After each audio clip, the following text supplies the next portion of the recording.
crois qu'on a pendant longtemps parlé en termes de sponsoring sportif de danseuse du président, on en parle encore un peu. Donc on était plutôt sur des choix faits par les annonceurs, des choix coup de cœur. Aujourd'hui, on a vraiment dépassé ce côté danseuse du président. Le sponsoring sportif est une vraie technique de communication à part entière, qui est en plus une technique de communication alternative à l'encombrement des autres supports publicitaires et globale. C'est-à-dire qu'on peut poursuivre des objectifs très diversifiés avec le sponsoring sportif. Un exemple, on peut être sur des objectifs de visibilité, mais de moins en moins des objectifs d'image, des objectifs commerciaux. J'ai un exemple en tête, par exemple, même si le partenariat est terminé. Bonduel, le jour où Bonduel est arrivé dans la voile, c'était avec un objectif très particulier. Bon, il adhérait au côté très développement durable et nature de la voile, bien sûr, pour des produits alimentaires. Mais Bonduel, qui a commencé par les boîtes de conserve, ensuite les produits surgelés, intégrait une troisième activité à plus grande valeur ajoutée, qui était l'activité de traiteur. Et c'est vrai qu'ils sont aussi allés sur la voile, pas que pour ça, mais pour prendre le gène high-tech qu'il y a dans ces grands voiliers et essayer de le transférer à leur marque. Donc on peut avoir des objectifs très globaux, très sophistiqués, qu'on ne peut pas atteindre avec d'autres techniques de communication. Donc oui, le sponsoring sportif est une technique de communication à part entière qui a de beaux jours devant lui.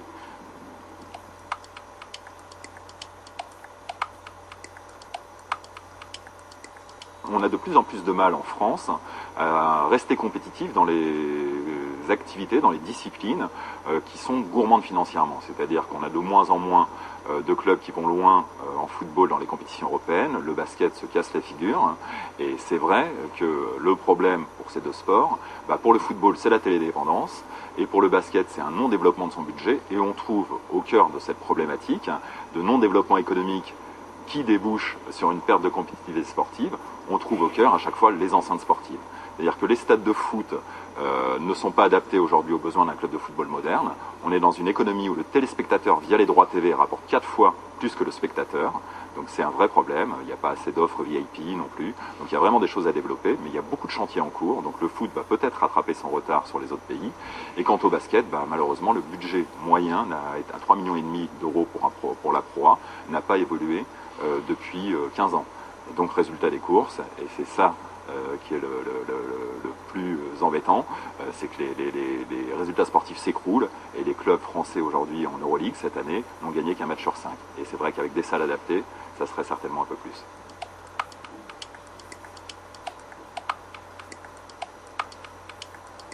Je crois qu'il y a une crise du modèle en France. Le retard en termes de financement des stades et des salles vient du fait qu'on n'est plus sur des modèles adaptés. Donc les collectivités publiques restent dans leur immense majorité, 17 clubs sur 20 en Ligue 1, les propriétaires des enceintes, mais il y a une crise de légitimité de l'investissement public dans des stades occupés aujourd'hui qui sont coûteux et qui sont occupés aujourd'hui par des sociétés commerciales. Les clubs sont devenus des sociétés commerciales et les salles ont un retard absolument énorme. Bercy a été édifié en 1984 et depuis il n'y a pas grand chose d'autre. Pourtant les salles, il y a un vrai marché parce qu'on peut diversifier entre spectacles sportifs et concerts et spectacles culturels. Et les stades, heureusement, il va falloir trouver de nouveaux modèles de partenariat qui, entre une gestion publique totale et un financement public total qui est quand même de plus en plus difficile à faire passer politiquement, et un tout privé qui va être limité à quelques clubs comme on le connaît, le projet de l'Olympique Lyonnais, il y a des financements mixtes à trouver à travers des partenariats publics-privés.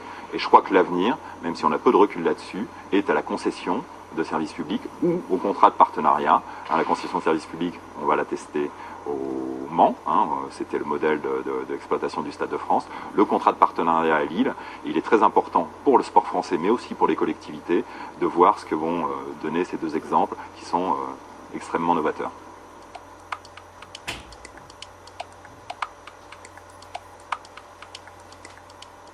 Je pense qu'Orange a une grande chance dans les prochaines années de devenir l'acteur dominant des droits médias.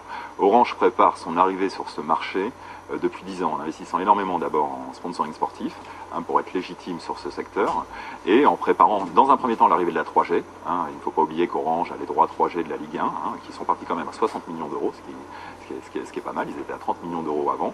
Mais au-delà de la 3G, au-delà des téléphones portables, Orange aspire, comme tous les grands opérateurs téléphoniques, à devenir un opérateur multimédia. Et en 2010, la voix ne devrait représenter plus que 50% du chiffre d'affaires d'Orange, le transport de la voix.